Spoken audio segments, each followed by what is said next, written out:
You're listening to Fox City's Murder and Mayhem, your bi-weekly dose of true crime history in a small rural community of Wisconsin. Hey everybody, welcome back to another episode of Fox City's Murder and Mayhem. I'm Eric. I'm Gavin. And Gavin, today we are being joined by a very, very special guest. We have been hinting at this episode for a while. I don't know if we mentioned that we were going to have a guest at all. I don't know if we did, but we do. But we are going off on our caper to the UP, which I know is way, way, way out of our territory. But we're being joined by Mary Tippett today, who has recently written a book covering the exact disaster that we're coming in. Gavin just happened to stumble upon that book called Enduring Legacies. Yes. And she agreed to join us to tell us the story of, we are going off to Ishpeming, Michigan, which is very close to Marquette. And we are going to talk about a 1926 disaster that mine disaster that caused the life of 51 people. Is that right, Mary, or is it 52 people? 51 is correct. Okay. Some of the initial newspaper headlines said 52, but it was corrected later. 51. So just before, Mary, you can say hi to everybody. And then I'm going to jump into just why we're doing this episode. So just hello to everybody to Mary. So just say hi, Mary. Well, hello, everyone, and thank you for taking time to listen to this podcast.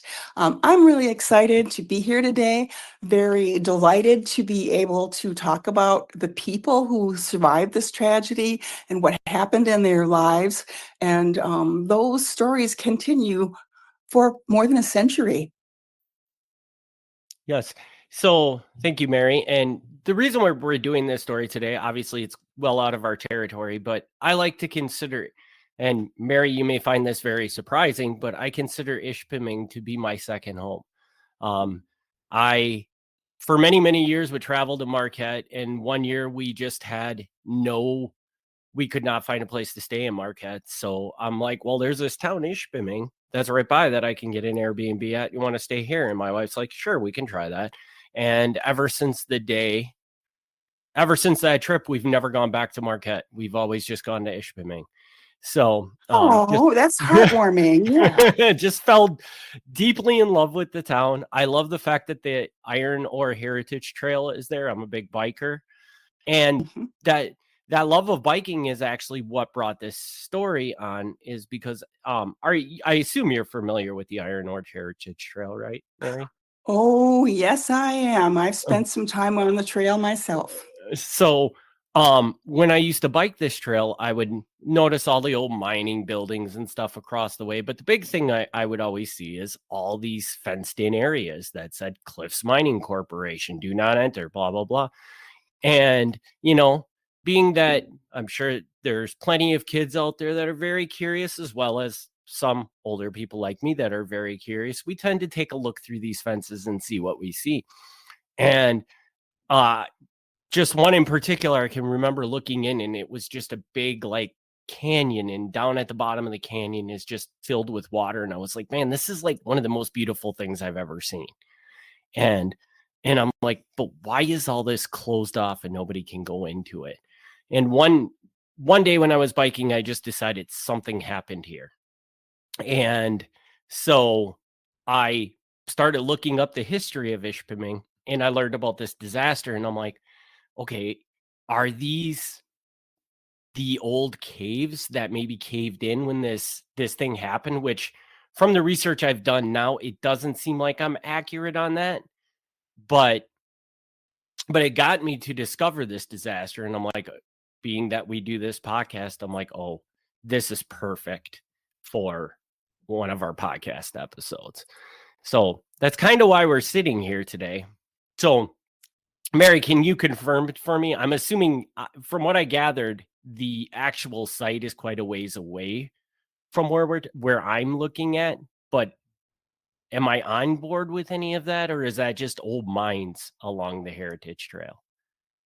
The Heritage Trail is old mines, and there's actually a book about all the mines that were active in the 3 iron ranges of Upper Michigan up to 1952.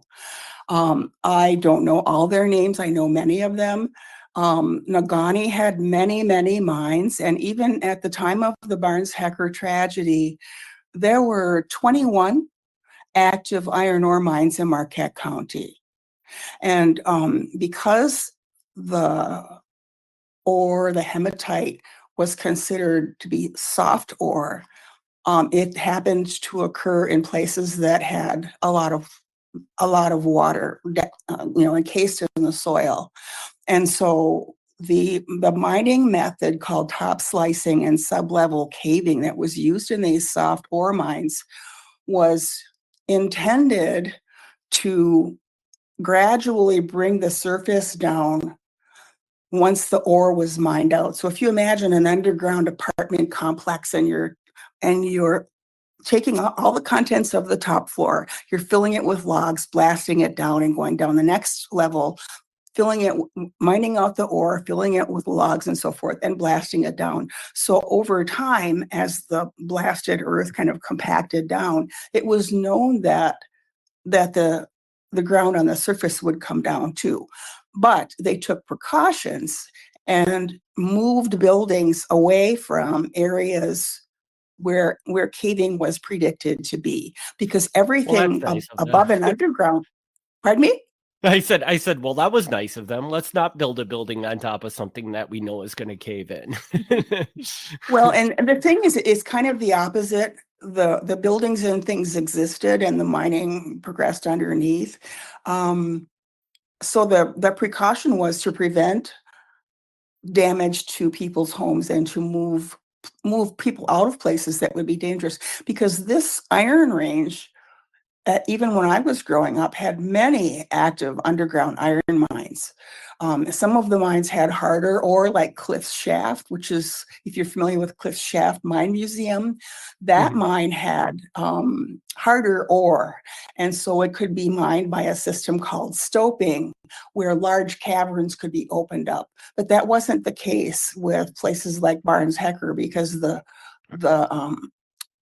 because of the nature of the broken up geology and things like that. I'm not qualified to go into that, but the part of the art and science and geology of mining was to be able to predict and control how the line would come down.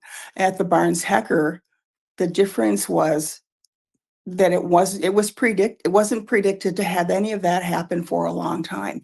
But all of a sudden, in 15 minutes, the mine collapsed. And that was unprecedented, and it has not happened since. It's the only cave-in of its kind that I'm aware of. And I've done a lot of research even into the other iron ranges. When the Barnes-Hecker went down, it was November 3rd, 1926. So we're in the 99th year now. Next year will be the centennial year, and there will be observances and things planned for that. But when the mine went down, it took the lives of 51 men. And the only narrative really that we have from underground is from the people who had been there the last time before doing rounds and so forth, and the man who made it up the ladder. We need to understand that November 2nd, the Tuesday, was election day. And so all the mines were closed that day. And the man who was the night shift boss, who came up from underground in the morning of November 2nd, had said everything was in order. And the night shift came to the surface at 8 o'clock in the morning. So it was a half hour for the cage to go up and down and bring all the men down and up. And then no one would be in the mine on November 2nd except for the pump man. And then the day shift reported on November 3rd, and among the men on the day shift were Captain Bill Tippett, the mine inspector, who wasn't expected to be there that day, but he was filling in for the North Lake District Superintendent. My grandfather, Walter Tippett, was on his first day at the Barnes-Hecker, but he had worked in mining in North Lake and in Ontonagon, and had attended a series of educational classes for 18 months, as did many of the other men, to train men for supervisory positions underground. So as we look at the day shift going down, there was a lot of teasing and joking going on, and a young man in the timber yard, who's also a relative of Tippett, said that he and my grandpa were both sports buffs. So they were talking about football, and the man in the timber yard is Thomas Wilfred Tippett, said that he was trying to get my grandpa's clothes dirty because he was too clean going underground. and my grandpa, having been a wrestler, well-known wrestler, didn't make that effort be very successful. But it was a cold morning. There was a dusting of snow, and it was just, in the kitchens, the women had gotten the men off to work and the kids off to school, and were settling down into their morning routines. And one of the women, Mary Valenti, had been up multiple times that night with their little 4-month-old baby, one of 7 Valenti children. And so there were other things happening all over these various locations and in the town of Ishpeming. And we go inside the mine to follow Rutherford Wills, who was the lone survivor. His description and the coroner's inquest, and one of the first occurrences of his description was in the newspapers, was that he had taken a load of ore out to the shaft and dumped it in the skip pit, so it was ready to go to the surface. He and his brakeman, Jack Hanna, were heading away from the shaft. We're 400 feet away from the shaft, recognizing that the ore body was 2,000 feet from the shaft. So they were heading away from the shaft and ready to go and get another load of ore when they felt a push of air, a gust of air that was unusual, shouldn't happen underground. And when the second burst of air happened, it was enough to blow out their carbide lamps. And at some point, the power went out. And Rutherford Wills said to his partner, we need to get out of here. So they were in the dark, kicking their boots along the ties for the railroad tracks until they got to the shaft. And there they hailed Jack Hanna, the skip tender on the second level. And as they climbed, they also told Tom Kirby Jr., the skip tender on the first level, to follow us and get out. And so Wills climbed 800 feet, which is the equivalent of 2/3 the height of the Eiffel Tower, in 10 minutes. And as he was approaching the surface, 2 men were coming down. One of them was Ed Hillman, the pipe foreman, who knew something was up when there was this burst of air on the surface, and the water lines coming up from the mine weren't showing any water, and the power went out. So he and his partner, Albert Tippett, started climbing down to see what was going on. Albert Tippett was the stepbrother of Rutherford Wills. And then Al Miners, who was the underground track foreman and had come to the surface only a few minutes before, saw these men going down and went to take a look. So he shined a light down the shaft and saw these 3 men coming up. At some point, the men behind Rutherford Wills were swept away by the rush of water coming up the shaft. So 3 men were lost then. And Wills knew that he was alone climbing up. And he said to Ed Hillman and to his stepbrother, "Save yourselves." They raced up the shaft, and they ended up grabbing Wills by the shirt and hauling him up to the surface. The young man in the timber yard, Wilfred Wills, said later that he and one of the other men had put a plumb line down through the bottom of the cage and found that the water had risen to within 45 feet of the surface. So you imagine these men with an overload of adrenaline, realizing that Ed Hillman, the pipe foreman, and Al Miners, the underground track foreman, were suddenly the ranking men on the surface because the shift boss was cut off underground. The mine captain, Bill Tippett, also my great uncle, were cut off underground. And so they summoned the North Lake District Superintendent. They did this, put the plumb line down. In the meantime, Rutherford Wills was taken to the building called the Dry, which was the locker room equivalent, I guess, if you will, where there were steel lockers and showers, and it's called the Dry because the men would put their wet mining clothes on hooks and so forth and raise them up high so they would dry until before the next shift.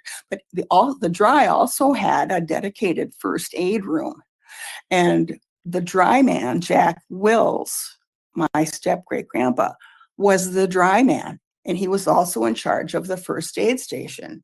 So you can only imagine when his own son was brought to the aid station, just overwhelmed with what he had experienced. And we can't even imagine. He must have been shaking and trembling. We can't know that. All we know is that in 1927, CCI's doctor declared that he was suffering from nervous shock, the equivalent of shell shock from men who had been at war. So here's Jack Wills, who was a big, burly man. My dad, who used to spend summers with the Willses on their farm in Harbor Springs, said that his grandpa Wills had such powerful hands that he could drive a spike into a fence post with the palm of his hand. So here's Jack Wills with his basically newlywed son and the newlywed daughter-in-law, Bruna Philippi Wills, came to bring lunch to the Dry. And the record only says that Jack Wills said to her, "Go home, Bruna, he's out." But I can't imagine that this man, big, burly man who had been stepdad to the 8 Tippett children in my grandpa Walter's generation, would have done. And he would have wrapped her up in his arms and said, "Go home." He wouldn't have simply been cold and unfeeling in telling her that. There was a narrative that she had run around frantic asking if her father was known to be underground. But Jack Wills would have told her that because Bruna Philippi Wills was the daughter of the shift boss, Sam Philippi. So the 20 or so men left on the surface knew immediately that nobody underground could be left alive. There was some hope that maybe the pump man might have been okay in the concreted-in pump house on the 3rd level, but the amount of weight of water, 600 feet of water in the shaft, would not have been sustainable by the construction of the pump house. And the conclusion by the mining experts that were called in from Cleveland, Duluth, the U.S. Bureau of Mines, and mining superintendents from other companies all over the region were brought in to evaluate what happened. And they said it was the pressure of this collapsing 200,000 cubic yards of earth into the mine. The pressure of that would have precluded anybody being alive. It would have been a crushing force. And so word began to spread, and these women whose mornings had suddenly turned into unfathomable bit of news. Those are the stories that I wanted to find. What happened to these women and to these children and to the men left on the surface? There was an incident I wanted to relate to you of my wishing that I could know who the rest of the men were. We found that in the payroll records, but there was a young woman in the Longyear Library and the Marquette Regional History Center who was doing research while I was there researching Barnes Hecker, and she approached me and said, I see you're doing Barnes Hecker. My great-grandfather was the last person to go to and from the mine before the cave-in, but nobody cares about our family because we didn't lose anybody. I just about fell out of my chair. I asked her if she would contact her dad and see if her dad would be willing to chat with me, which he was, And because of that interaction, my conversation with Tom Lucas is the story of the little 9-year-old boy in the Barnes-Hecker school who was anxious and antsy to get out of school for lunch because he was going to take his dad's lunch pail from home to the Barnes-Hecker. As the young boy, Richard Lucas, had left the mine and gone back to the Barnes-Hecker location where they lived next door to the mine captain, he was stopped on the path, and the mine captain's wife came out and she said, "Richard, what's going on at the mine? The power's out." And in that moment, the mine siren went off. And in that moment, they knew there was something wrong at the mine. They didn't know the magnitude of it. But at that point, she became one of 41 widows, and the little boy was not one of the kids who lost his dad. That little boy, Richard Lucas, as an adult, had a photograph from 1924 of the school children in the one-room Barnes-Hecker school. And that is the photograph on the back cover of the book. That's the only person who had that photograph. The only person. And so there's so many stories of if this one person hadn't spoken up or responded or literally put things into my hands, there's so much that we would never have been able to know. And for me, that's just the privilege of a lifetime. Oh, yeah, absolutely. And I mean, let's be honest, Can I jump in for just a second? Yeah, here? okay. Okay, so Gavin here.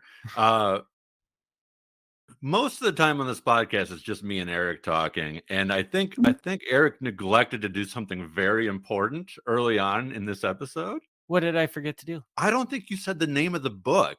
I did. Did you? Yeah, I said Enduring Legacies. Okay, maybe I misunderstood. But let me interject it at this point. We're talking to Mary Tippett. The book she wrote is Enduring Legacies, People of the 1926 Barnes-Hecker Mine Disaster. It's a gorgeous book. Like, it's physically a beautifully put together book. It's also incredibly well written, goes through so many of the families that were involved. There's at least 4 Tippetts, if not plus step families, plus in-laws. So Mary, of all people, is definitely qualified to tell this story because her family is all over this book. So yeah, Mary, can you confirm? Because that was going to be one of my questions. How many of these people are your descendants? Because I think I got 4 out of the book. Is that accurate, or is it even more than that? My ancestors, actually, yes. Let me go back to the generation of my great-grandparents. My great-grandma was Mary Ellen Bray Tippett Wills. She had been widowed in 1900 in Quinnipiac. She was the mother of Walter, Albert Tippett, Bill Tippett, and their stepbrother, Jack Wills. So there were actually 5 Tippett and Wills people at the Barnes-Hecker mine on that day. Albert was one of the men who went down the shaft before they knew what was happening. Albert could have been lost that day too. Rutherford narrowly escaped. So my great-grandma Mary lost 2 sons and could have lost 4. Wow. Jack Wills, the dry man, was a boarder in my great-grandma Mary's home in Quinnipiac in 1900. And they fell in love and got married. And so they then had Rutherford. So Jack Wills is the dad that my grandpa Walter would have remembered, because my grandpa Walter was only 6 years old when his dad died. Bill Tippett was 13 when his father died. So we don't know if Bill Tippett maybe left school and went to work to help support the family. The oldest of the Tippett kids was Ida, who was 20 at the time, but there were 8 Tippett kids ranging in age from, I think, 19 or 20 to like 2 years old. So Jack Wills became the dad for all these people. Thankfully, my grandma, Marion, was Grandpa Walter's wife, saved photographs, scads of newspaper clippings that she put into a scrapbook. And I have to give a shout out to my own family members, like my brother Walt, who worked on the genealogy. My sister Annie has been involved with a lot of the family history. She's on the 100th committee coming up. And my sister Trina, we all have copies of documents and photographs and newspapers that, because of all those things that were saved in our family, we had a lot of the history and we talked about it all the time.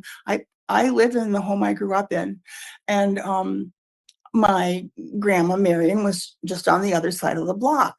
So we were surrounded by relatives. So we talked about the mine, and we went out to the mine site and we carried garden flowers to put onto the lake. We've known the story forever, but not every family even had a fraction or even a tidbit of their history. Some didn't have any of the connections at all. They knew their loved one died in the mine, but that's all they knew because nobody talked about it. It turns out that many other families did talk about it. The Valenti family that ended up putting a monument on the cap shaft. The Timoharju family in Finland has always had this story. And as we speak, there's a journalist in Finland, in Lapajärvi, Finland, who's doing a story on the Timoharju family in a Finnish newspaper. That's how far-reaching this is. And yes, my great uncle Billy was the mine captain. His brother Thomas was the mine captain at the neighboring Lloyd mine in North Lake. The Lloyd and Morris side by side were connected underground to the Barnes Hecker. Thomas Tippett's son, Wilfred, was the 18-year-old young man in the timber yard who was laughing and joking with my grandpa Walter about sports before the mine went down.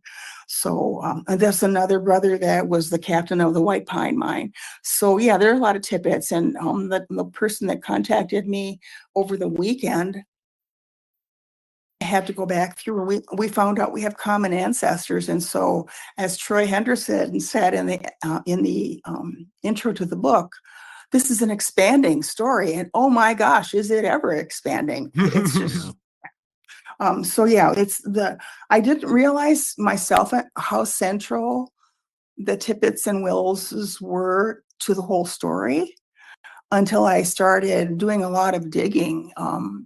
Because in my family, there was the lament, as I'm sure there has been for generations in other families.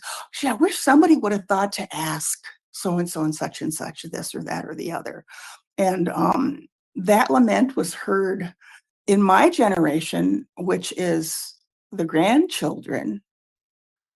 We're the old timers now. We're the ones most likely to have had knowledge of our grandmas and what their lives were like and what happened.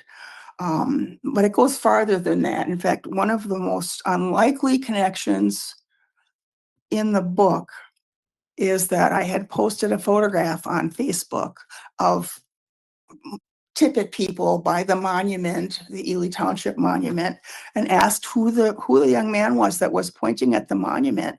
And somebody responded. His name was Eric William Tippett. That's me. He was a teenager when this rededication happened. He was the great grandson of Bill Tippett, the mine captain.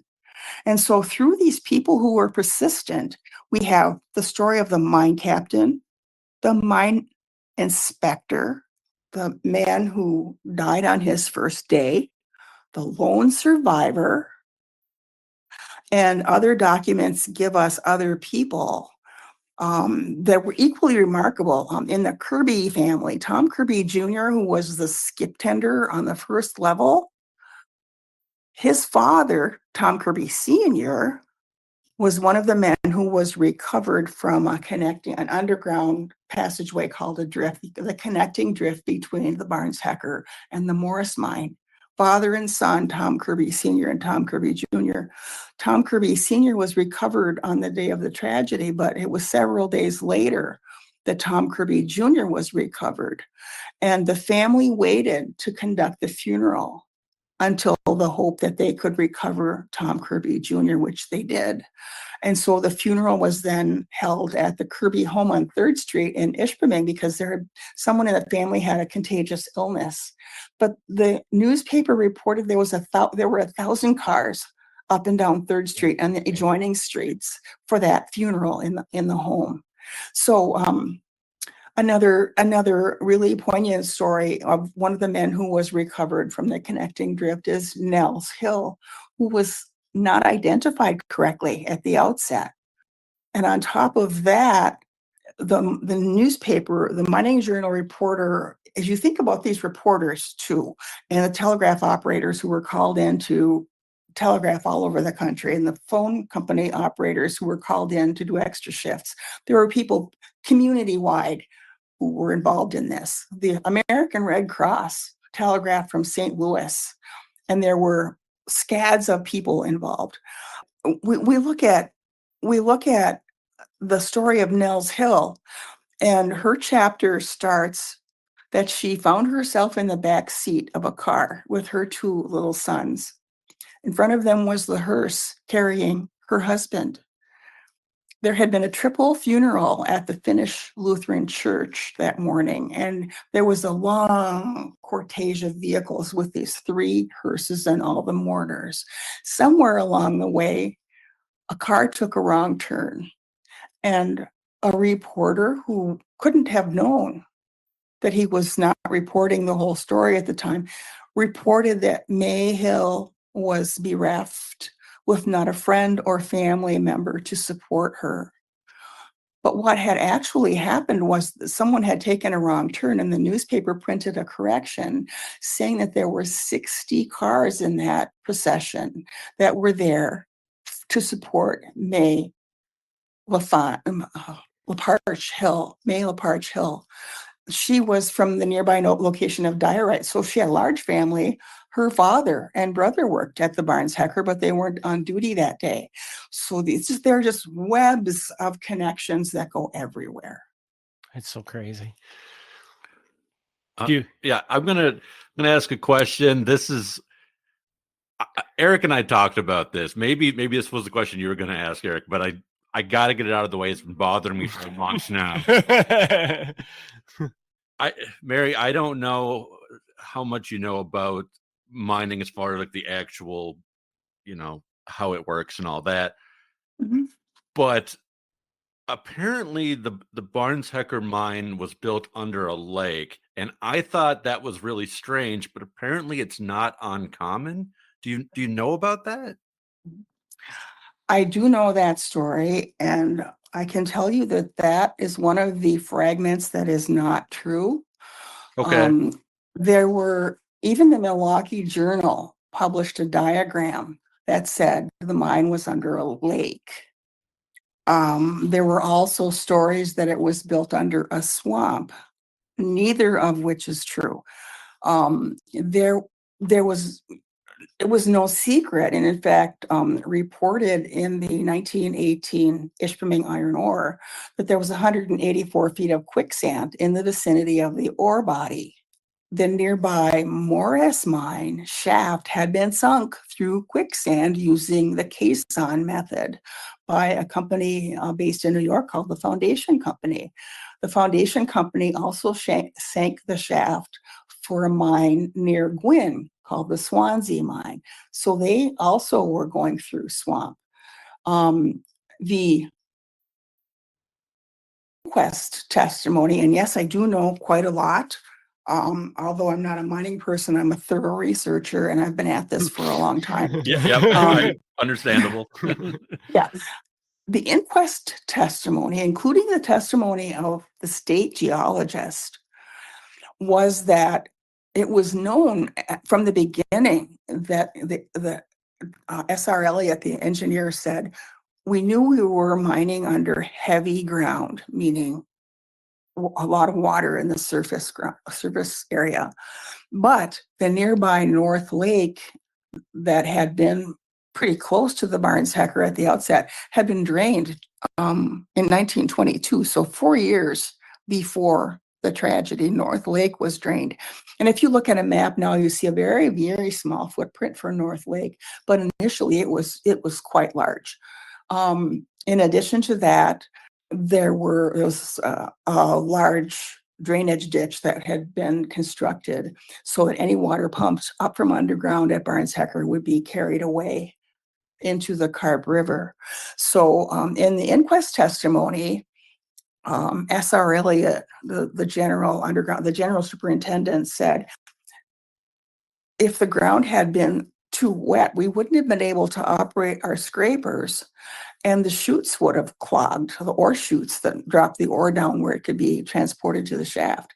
So at the time of the tragedy, the underground at Barnes Hecker was dry. And in fact, in 1920, November 1920, after heavy flows of water were encountered on the first level, the mine was closed for some time while they put in concrete dams and pumped water. And that was the process. If you encountered a lot of water, and I've read the other mining summaries too. I've read about the Princeton mine, which had similar geology. I've read about the Nagani mine that had similar geology, the Moss mine.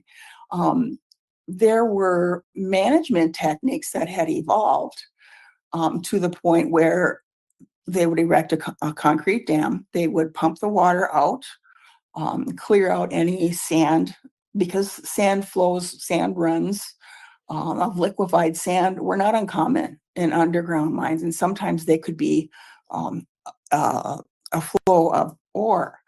But there were areas that were known around Barnes Hecker underground that you couldn't go. The second level was rerouted around a lot of water, a repository for water. And so the most plausible theory, and again, the people of the time could not say definitively what caused this, but it was known throughout the region with this pre-glacial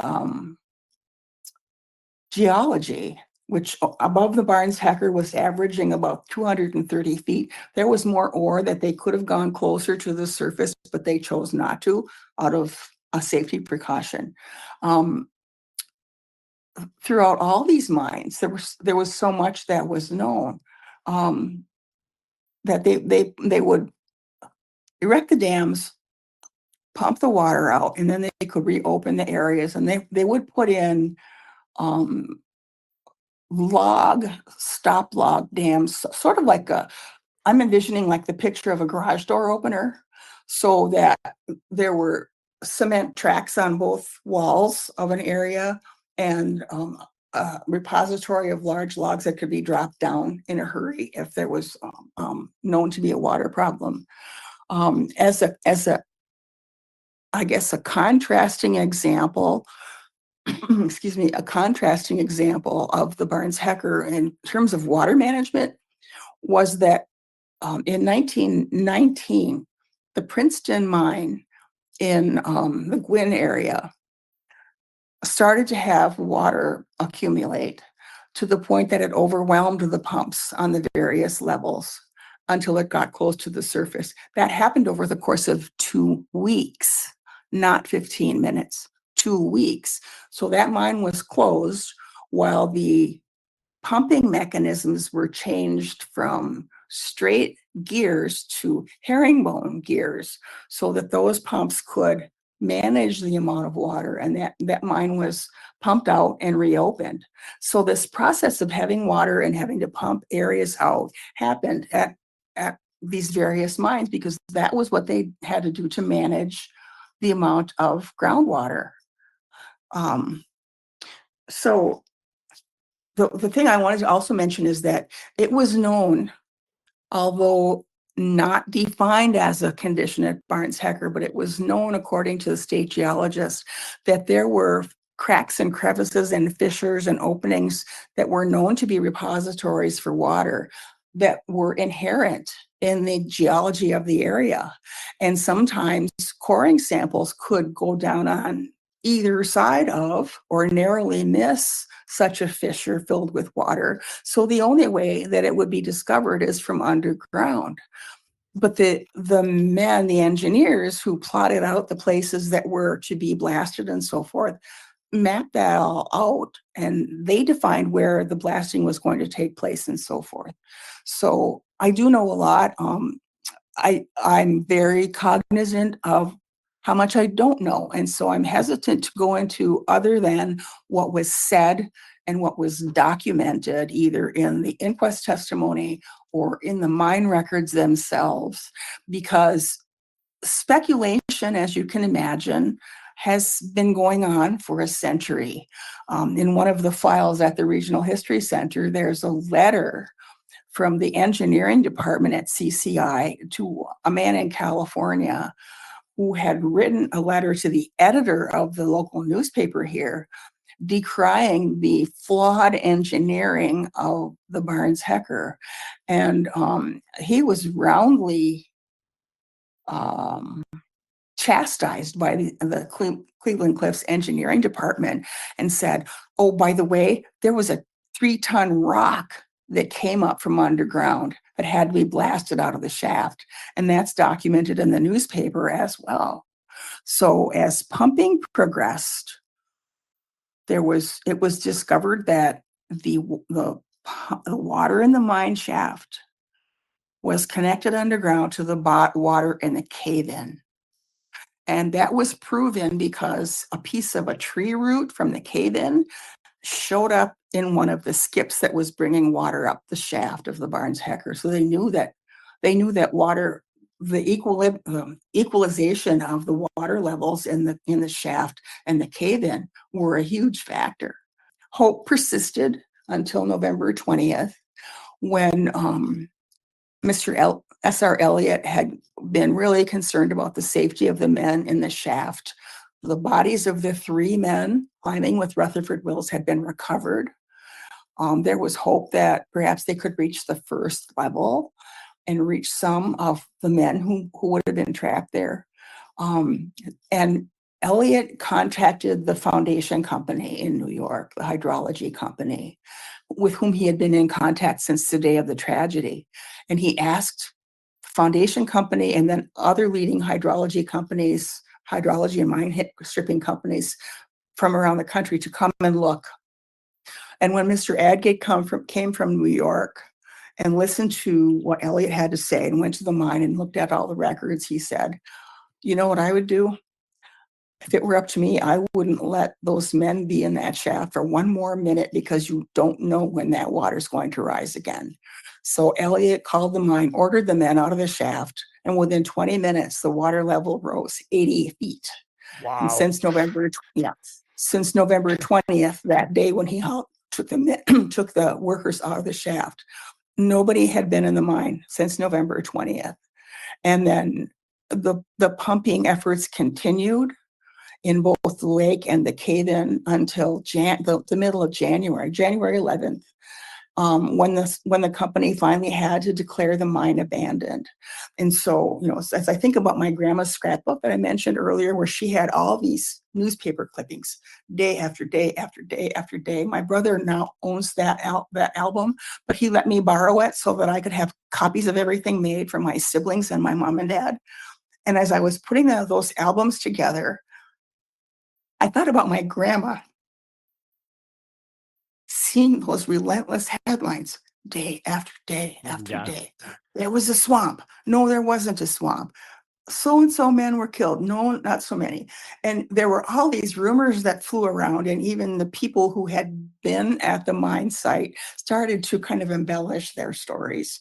And one of the people who embellished a bit was my great uncle Rutherford, who at some point later in life said, oh, when I exited the dry, every scrap of my clothing was ripped off for souvenirs.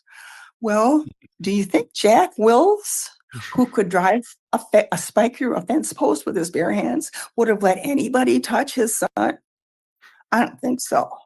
So, stories abound, and there's lore. One of the pieces of lore associated with the neighborhood was that there was one outdoor hand pump that served the needs of the whole neighborhood. Okay. But I remember this in the book. Yeah. Yeah. Um, when you look at the fact that there were the 1920 census listed more than 120 people living in the neighborhood, well, that's just not going to happen. And in the UP, if you own a camp or a cottage that you have to winterize in the winter so the pipes won't freeze, there's no way there could have been a hand pump sitting outside in the wintertime that was serving the needs of all these households.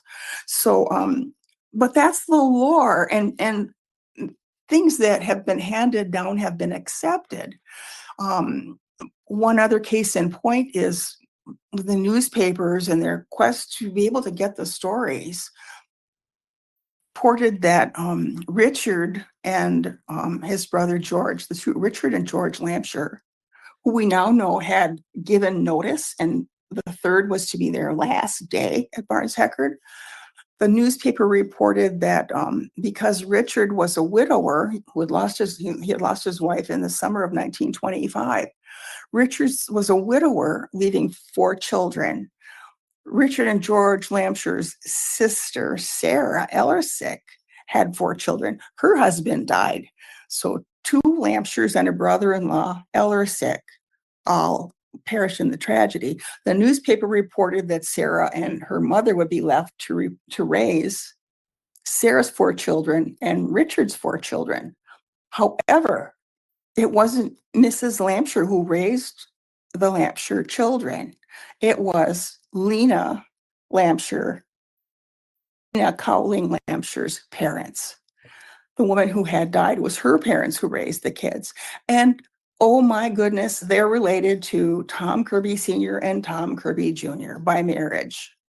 So the Kirby family in all lost Tom Kirby Sr., Tom Kirby Jr., 2 Lampshire brothers-in-law, and an Ellersick brother-in-law. That's 5 people. So these pieces and parts have come to me through the people I've talked to, through the records, and through cross-matching these multiple, 8 columns of newspaper text, dense with text, where the stories would carry forward. Okay, here's another piece of the Kirby story. Here's another piece of the Nels Hill story. Here's another piece of the Tippett story. Here's another piece of the Hill story that had to be kind of plucked out of these different places. And every time I have found a piece that belongs to the descendant families, I have sent them the photographed newspaper clippings so that they would have them. Because I'm here, I'm local. I went to the library for hours on end and went through microfilm and all sorts of things. And there were some items, some teensy weensy little items that were 2 lines of text or 3 lines of text, including the birth of Jack Hanna's baby boy on November 16th. Jack and Florence Hanna's baby was born 16 days or 13 days after the tragedy. I can't even Later, imagine that not having. I can't imagine. Yeah, like being that mother that, oh God, like your whole life's income is gone, and not Exactly. to mention that you don't have your husband anymore, and now you have to raise this newly born child. I just can't imagine the frustration there. So, And that lets one more piece open. Florence Varon Hanna was the daughter of a mine captain in another mining company. And so Florence and the baby lived with her parents. And through all of these stories, the grandparents played a pivotal role in helping the stricken daughters get through this. The uncles who became the surrogate dads for their brothers' children. So that's another important theme that runs through here. I've got some notes here that I wanted to be able to incorporate. Oh, by the way, with the Green Bay Appleton area audience, on the Facebook page for the Barnes Heckard Remembrance, which is up to like 870 followers now, I'm able to see the numbers of people from general areas. And there are more than 130 people in the Green Bay Appleton area who have followed the Barnes Heckard Remembrance for a long time. And so I guess what I feel is the great strength of this book, and what my intent was in attempting to gather the stories, when at the outset I thought maybe I might be lucky to get 5. In the end, it was 26 stories of 26 families. And in one case, it was a great niece of one of the unmarried men. She walked into the candlelight vigil in November of 2016 with these marvelous photographs of her late great uncle, Theodore Kiru, who was the lone support of his father. We have that because Margaret Gravadoni saved those pictures, and it was her grandmother who provided the information for the death certificate. But for me, seeing how these seemingly disparate families were in fact linked in multiple ways. Even the Lucas family was related to other people in other places, and it can literally blow a person's mind. But I'm thankful. I'm so thankful because so many people had photographs of old photographs. And so the quality of the photographs was a little iffy. But a local man named Bill Kosonen, who does photo restoration, I contacted him just as a blind thing online and asked if he might be willing to try to restore some of these photos, 1 or 2 or 3. He looked at the whole collection, which we have a Dropbox account for the publisher and a couple of other people. He looked at the whole collection and kept working and kept working and kept working until he had done scads of restorations. In addition, Victor Volkman, the publisher, used AI on some of the restorations. And so I'm really appreciative of your comment about the physical beauty of the book, because the beauty of the photographs and these handsome, beautiful families and children are no different than we are. We are who they are. And there are people in Marquette County, all over Marquette County, who have ties to Barnes Hecker. The people who live in the vicinity of the Barnes Hecker mine are very passionate about it, about the mine site. So I hope that people will enjoy reading about this. And as we briefly chatted before we went live, guys, about the lighthearted nature of your podcast, it's some of the most surprising things. Minnie Millimackie, Wilhelmina Millimackie's children were older at the time of the tragedy. I think her husband was 46 or so. But after the tragedy, Minnie Millimackie was still active with her church. She would take in boarders, and one of the impetus for putting in an indoor bathroom was boarders. And one of the Millimackie grandchildren in Oregon told me that she had lived with her grandma for a while, and she and her parents had lived with her grandma for a while in West Ishpeming. And so the grandma shared a lot of lore. And you think about the lack of indoor plumbing, specifically outhouses, which were everywhere. People who lived in neighborhoods had to have someone come and dig out the contents of the outhouses every year. Mm-hmm. So there was a man who would come around with his horse and his poop wagon and shovel out the outhouses and haul the waste somewhere away, which I thought was it was just such a chuckle and such a little piece of delightful a glimpse into the times. What was Minnie Millimackie would have friends come over after there was radio and so forth. We didn't have radio in this area till 1931, but she and her friends would come and do quilting and listen to ghost stories on the radio. And that speaks to the fact that when we heal from such a horrific event, we need to be able to laugh. We need to be able to say, you know, a lot of families had a lot of difficult stuff.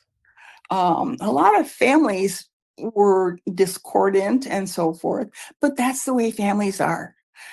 That's the way we heal. That's the way we find one another. In fact, the Hewitt family, Huot. I want to speak for a minute about them.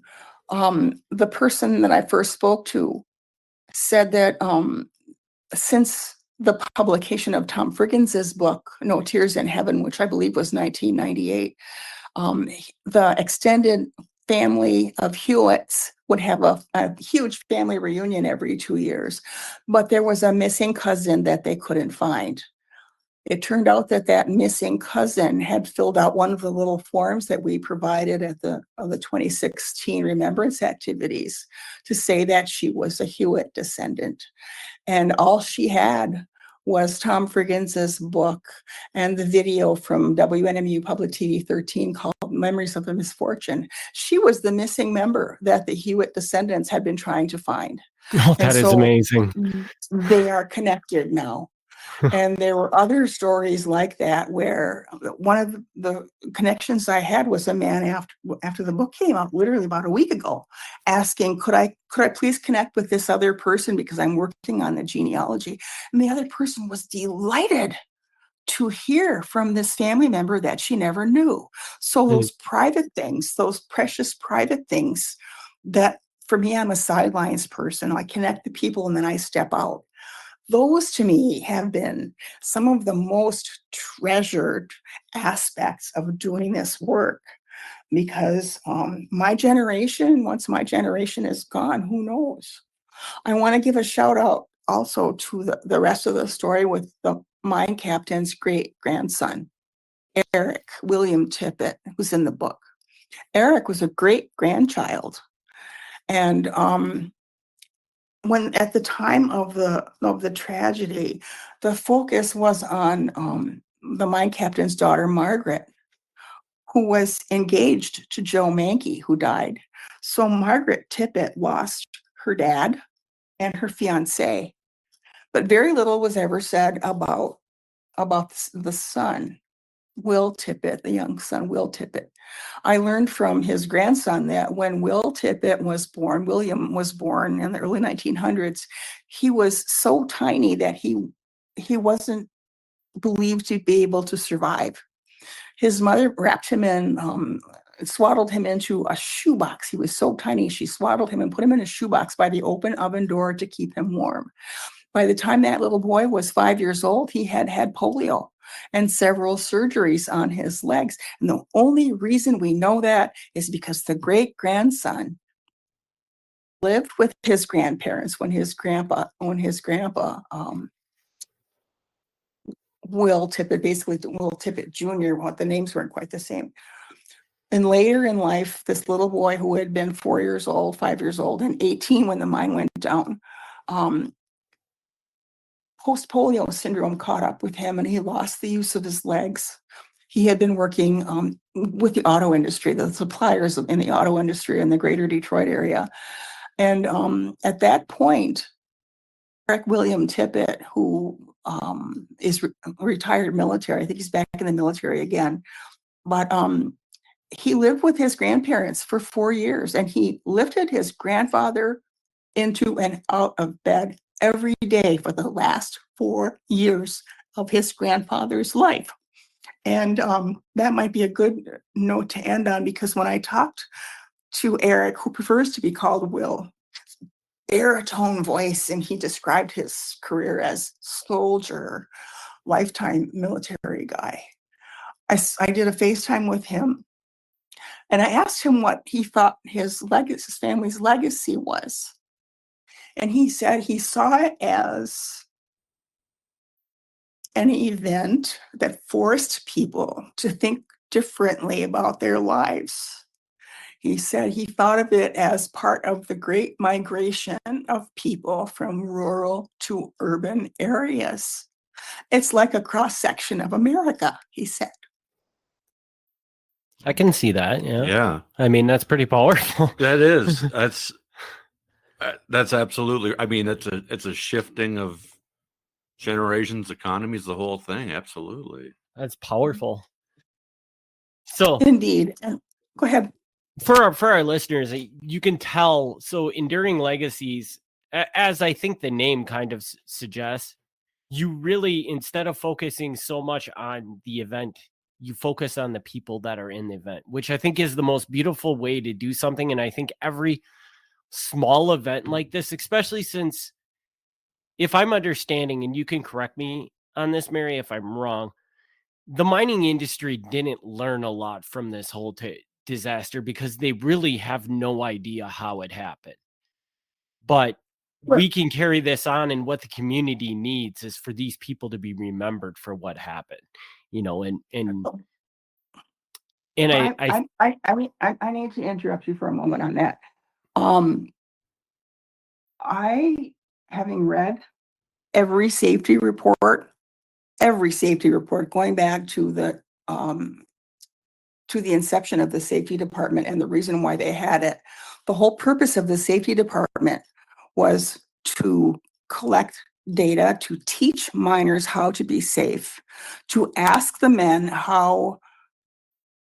what improvements they could suggest. And they had teams of men every year who went to the different mines and participated in inspections. And that was in addition to the inspections monthly by the safety director, the mine inspector, et cetera. There were many, many, many improvements that were implemented continuously over the years. And I've heard the blanket statement that the mining companies didn't care about the men, which isn't true, and that they didn't learn anything, which isn't true, because the continued training, and then some of the things I am aware of is that the mining company, at least CCI, started then to have monthly meetings with all the mine captains of their mines. All the mine captains met together every month. And so that learning transferred. I think if anything, the disaster was a wake-up call across the board, not only for the mine company, but for the men, because in mining to this day, and I'm aware of situations that have happened, production in the minds of the men, whose pay in some cases was based on the amount of ore they produced, production superseded safety. A question of safety practices, Right. and separately from the Barnes Hecker mine. I'm going to use the example of two hard ore mines, which is the Republic and Cliff Shaft. Men's hands would have injuries because of the hard ore and pushing carts and things like that. And there were trials for different kinds of gloves, but the men didn't like to use them because it interfered with their dexterity. And in addition, when you look at the statistics for all the mines, a couple of pieces that are left out of general discussions about it is that the U.S. Bureau of Mines, and there was a Michigan Industrial Council or something like that, insisted on what kind of data was collected, and it was reported in increments of 3-year periods. And so data that is showing up in these reports as 0.7 or 0.4 or what have you translates into 0.0007 accidents per day. And the difference between what was called a minor accident and a serious incident was 14 days. So 14 or fewer days of a man out of work was minor, 14 or greater was major. Part of the challenge with that is men would have a puncture wound or a little scrape or a cut that they didn't treat. So it became infected. And in some cases, it resulted in a greater loss of whatever. And in one case that I read about, some of these reports are not connected to any particular mine. I think that's probably by design. But there was an incident related in one of the safety reports in the general information that a man had been injured. Something had happened that he was injured, but he had no visible sign of injury. So he declined to go to the first aid station and went home.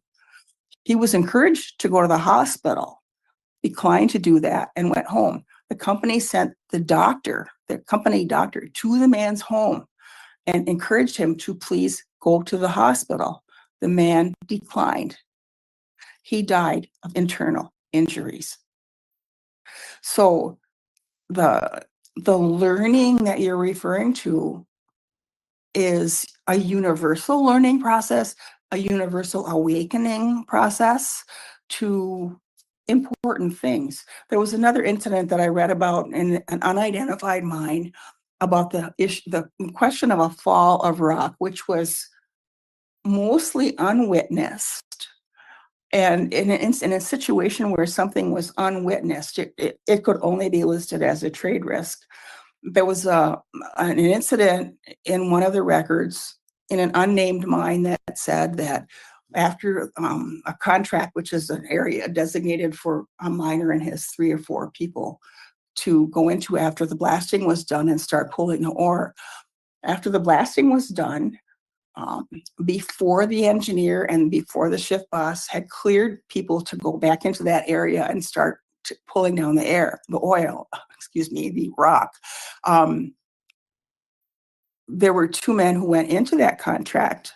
One had forgotten a piece of equipment and went to retrieve it from elsewhere, leaving the other man alone. And he started doing a process called barring down, which is basically like using a crowbar to pry rock loose from the sides. When he did that, he was alone and he pulled a huge chunk of rock down on his legs. And the other man wasn't there. And the mine shift boss and the engineer then found this man who had serious injuries because he didn't follow the procedure. And I don't mean that in a way that is in any way a criticism of the men, because these were seasoned mining men. They had years of experience in mines. And unlike the Nagani mine where there was scuttlebutt, after 1913, when there were like 7 incidents, people didn't want to apply for work at the Nagani mine for a time being because of the scuttlebutt, that it was too dangerous. In all the things I've looked at, I have looked for indications of scuttlebutt. Were there any things going on that people were not talking about or were whispering about? I couldn't find that. And it doesn't matter to me what the name of the mine captain is, but the fact that Bill Tippett, who was 42 at the time, had worked in copper mines and worked in the North Lake mine and gone through this 18 months of training for underground supervisors, and then became the mine captain of Barnes Hecker, which was known in advance to be a challenging process.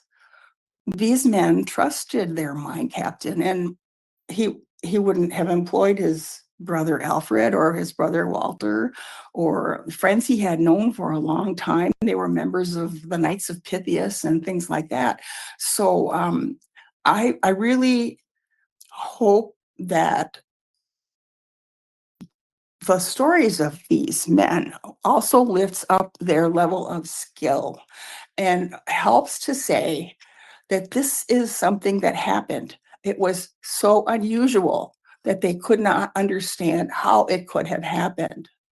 It's never happened again. Yeah, and So, that's kind of where my mind is going with it. Is not that anybody did anything wrong to cause this, but because this accident was so strange and there's no real explanation for why it happened.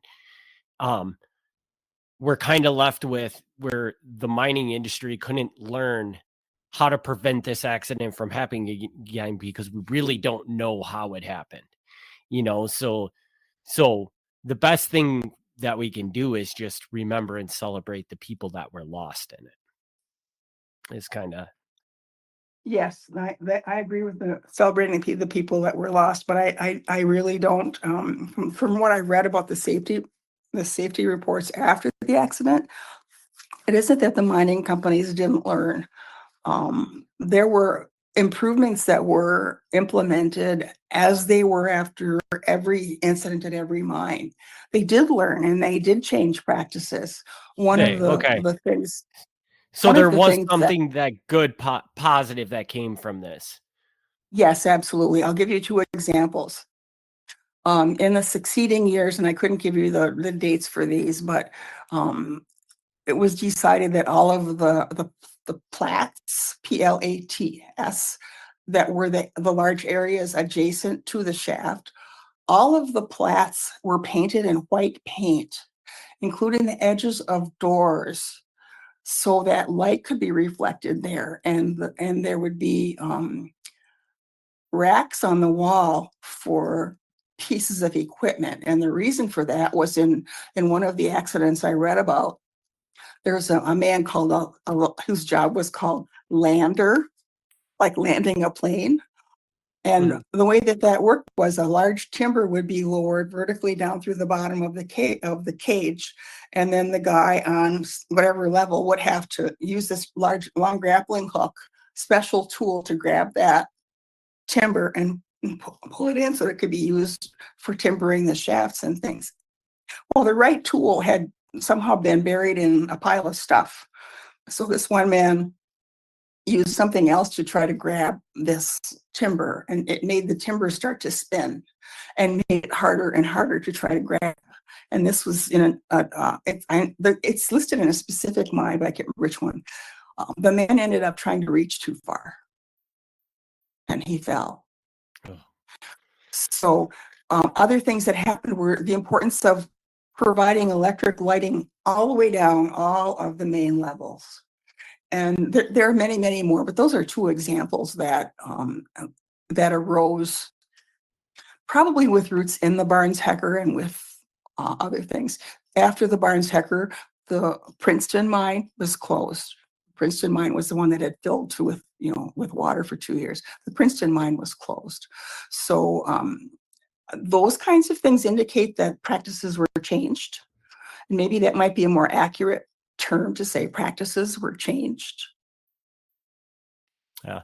And the other thing I would say, and I got this from your book, and this was just based on the things you were saying, is that I think it was shockingly amazing how good, because we all, at least maybe this is just a me thing, but I think like an incident like this is going to happen in the company behind the company, like in this instance, the Cleveland Cliffs Corporation is going to do whatever they can to, hold back and save themselves on money as much as possible so that they're not paying out gobs and gobs of money, or however you want to view it.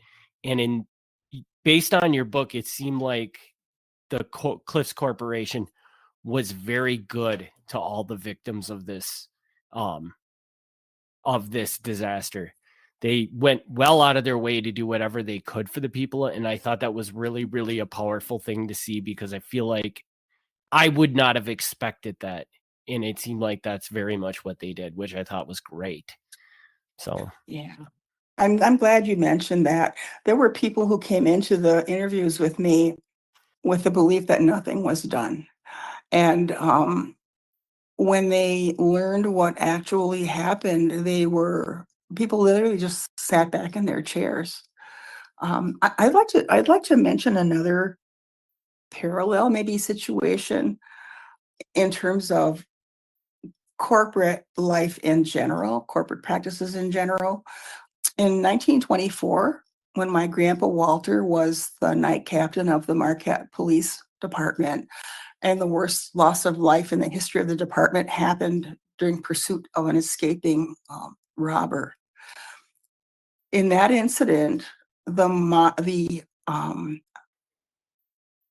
chief of police, Martin Ford, and his son Lloyd were killed, and Tom Thornton, my grandpa Walter's partner on the beat, were killed. There was nothing there was nothing for the people.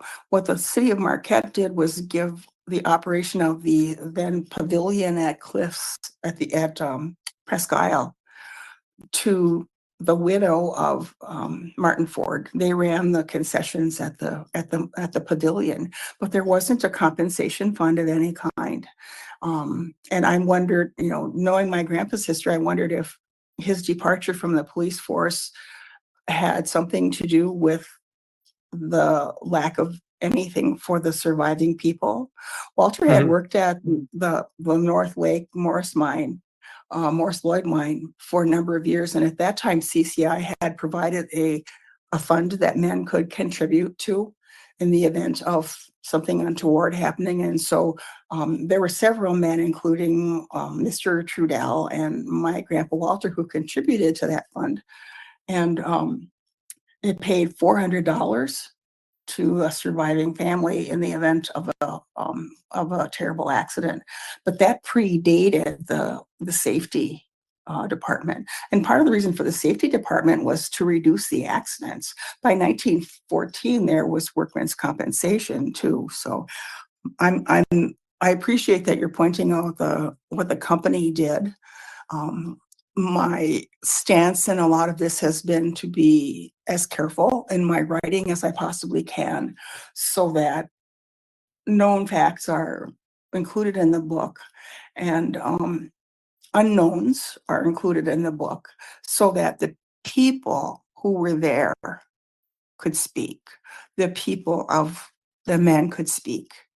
And I'm grateful. I'm so grateful to you guys for this time this morning. I know we've run very, very long, and your interest in this is phenomenal. Yeah, well, I mean, it's a terrible tragedy, so I can't say I love it, but it's just the more I learn about Ishpeming, I'm blown away by the history that is there. It's just crazy to me. So I know, Gavin, you've got a list of questions in front of you.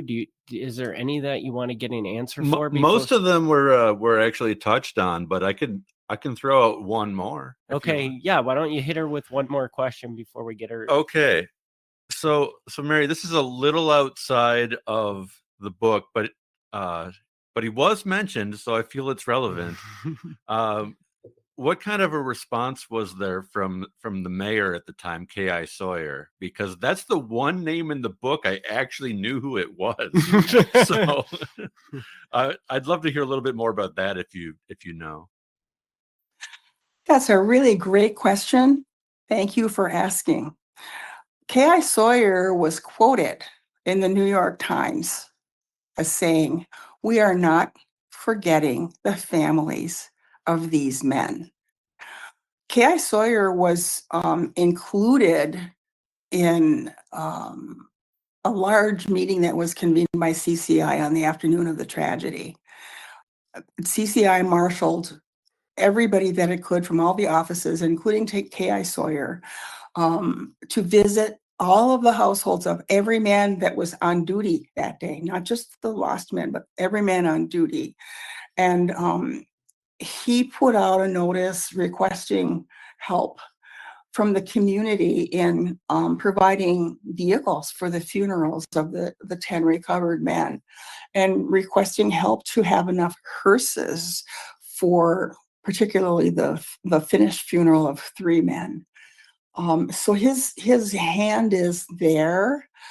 I suspect that his influence is implied in a lot of other places, but he was actively involved in what could be done for the people. Okay. I have a question now for you, Gavin. What? How do you know the mayor? How are you familiar with the mayor's name? Well, so Eric, I don't know if you were there. I don't remember, but when I was young and I was in Boy Scouts, they had converted the K.I. Sawyer Air Force Base into basically a Boy Scout campsite. Oh, it was an indoor campsite, but it had like roller skating and stuff. But I'm familiar with the name because they named the airport and Air Force Base after him. That's why I know who K.I. Sawyer is. Is this up in the UP somewhere? Yeah, it's been the Marquette area. Okay. Okay, interesting. Are you familiar with what he's talking about, Mary? Oh, I certainly am. K.I. Sawyer Air Force, K.I. Sawyer Air Force Base is Yeah. what it used to be. Yep. And K.I. Sawyer is memorialized on a historic road marker because K.I. Sawyer was on the Marquette County Road Commission, and he was the one who recommended painting lines on the pavement so people could see where the pavement edges were at night. So this man is brilliant. He is the reason why there are striped lines on roads. Wow. And, in fact, at the beginning of the book, there's an epigraph, a dedication that quotes him that says, "We are not forgetting the families of these men." And that's just right before the contents. There's one more thing I would like to include if whether you decide to keep it or cut it is up to you. But because of there are so many expressions of peace and gratitude and resolved feelings that I heard expressed to people. And my own grandma lived her life with gratitude. She had a little placard on her refrigerator door. Her door was always open. She had her arms stretched wide for a hug. "Would you like a cup of tea?" And the placard reads like this. It's in the book as well. "I shall pass through this world but once. Any good, therefore, that I can do, or any kindness I can show to another human being, let me do it now. Let me not postpone it or neglect it, for I shall not pass this way again." So, and we do have to, because we're the Fox Cities Murder and Mayhem podcast, we do have to make a connection back to. Do we? To the UP. We don't because we violate this rule. I feel like this episode really carried itself. Mary told the story better than anybody could have. Yeah. If you want to throw it in, we can. I think we need to throw it in there. Okay. So after she had this beautiful wrap up. I'm sorry. But so we are going to connect this to the Fox Cities. And so actually in Mary's book, there is a strong connection between early on history of the Green Bay Packers and Ishpeming. Can you kind of share that with us, Mary? What is that connection? Yes, thank you for asking that question. Before there was the National Football League, and when the Green Bay Packers were considered a quote unquote town team, the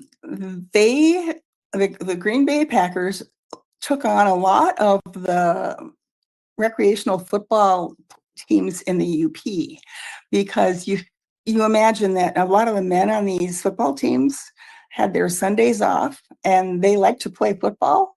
And many of them were big, muscular men, and they played baseball and they played football, and they were town teams. And so on October 19th, 1919, Curly Lambeau wanted to take on one of the toughest known town teams in the region in the Upper Peninsula, because they went from Ironwood all the way to Ishpeming. And so he wanted to take on the Ishpeming All-Stars. On the Ishpeming All-Stars team were my grandpa Walter Tippett, who played center, and another man who was lost in Barnes Hecker called James Bruiser Green. That game it took place in an area called Union Field, which is between Ishpeming and Negaunee. And for those who are familiar, it's an open area off of Malton Road. The game was pretty brutal. However, the Packers fielded 22 men, and the Ishpeming Negaunee All-Stars fielded 11 men. And so the local guys played every minute of that game back and forth. And even though the final score was 33-0 in favor of the Green Bay Packers, it was the lowest the Ishpeming MI All-Stars had held the Packers to the lowest score of the season and the lowest margin of victory of the season. So that's a source of local pride. And in fact, there is a program that was done by WNMU Public TV 13, Dwight Brady, who, by the way, interviewed my brother Walt, who's very knowledgeable about this. If people want to watch a program called Links to Legends, it's online on WNMU Public TV 13, and folks can read about the town teams, the town football teams, and in that collection of stories about the guys who played on those teams is the story of Walter Tippett on that team. That's super cool. So that is the Fox City. So everything comes back to the Fox Cities eventually, right? Yeah. Or so you would like to think, right? So Mary, do you have anything else you want to share, or I mean, are you part of the museum in Ishpeming? Is that part of what you do as well? Oh, I see what you're asking. Actually, no, I'm retired. In 1994, for the sesquicentennial of iron ores, I was still working full-time at the hospital in Marquette in the PR and marketing department. I interviewed a lot of the guys of my dad's generation because nobody was asking them, and they were right in front of us. So when the 90th anniversary was approaching, there were others, including me, who wanted to see the 90th year commemorated. And so I kind of organized the 90th anniversary remembrance committee, and I did press releases and all sorts of things. And that effort grew and grew and grew. The museums were all invited to participate, and they all had people that were involved with the 90th anniversary. The Michigan Iron Industry Museum has been wonderful. They provided space for me to interview all these people. They invited me facilitated me being an invited presenter to the Mining History Association when they met in Marquette County. And I did another presentation for their Tuesday at the Museum program, and that's no longer posted. But our local museums, the Cliffshaft Mine Museum archives, and the people who work there and have worked on these legacies for many years, the Marquette Regional History Center, the Michigan Iron Industry Museum, the local historical societies, they all are involved in all of these things regarding Barnes Hecker. So it's truly a community-wide effort that ended up reaching out so far beyond what we could ever have imagined at the beginning. I need to be away now from the Barnes Hecker story because it's very hard still for me to keep revisiting it. It's my pleasure in a way to talk about it, even though that may sound odd. But there are wonderful people who are working on plans for the 100th year coming up next year. And they do have a Facebook page. The Barnes Hecker Remembrance page is loaded with 9 years of material that people are invited to look back at. That page has more than 870 people following it. The Barnes Hecker 100th has its own Facebook page, and I'm aware of some of the plans that are coming together. So this is really not a Mary Tippett story. I'm a catalyst. I like to think of myself as a catalyst for having other people be lifted up in a way that mine was able to be lifted up for decades because my grandpa was locally famous. You got anything else, Gavin, or should we wrap this? I'll wrap it up. I'll say, I have to say thank you to Mary Tippett. Again, her book is Enduring Legacies, People of the 1926 Barnes Hecker Mine Disaster. It's excellent. I knew none of the people in this book, but it's still, you're going to love the people. You're going to fall in love with them just in time to lose them. Well put, Gavin. Yeah. And as Mary just said, there is a Facebook page called the Barnes Hecker Remembrance. I would strongly recommend that.